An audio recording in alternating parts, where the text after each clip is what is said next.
مسلمانوں، سب نمازیں خصوصاً بیچ کی نماز یعنی نماز عصر پورے اہتمام کے ساتھ ادا کرتے رہو اور اللہ کے آگے ادب سے کھڑے رہا کرو.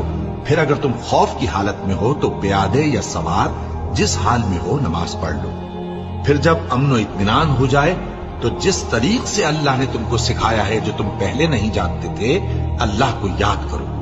اور جو لوگ تم میں سے مر جائیں اور عورتیں چھوڑ جائیں وہ اپنی عورتوں کے حق میں وصیت کر جائیں کہ ان کو 1 سال تک خرچ دیا جائے اور گھر سے نہ نکالی جائے. ہاں اگر وہ خود گھر سے چلی جائیں اور اپنے حق میں پسندیدہ کام یعنی نکاح کر لیں تو تم پر کچھ گناہ نہیں. اور اللہ زبردست ہے، حکمت والا ہے.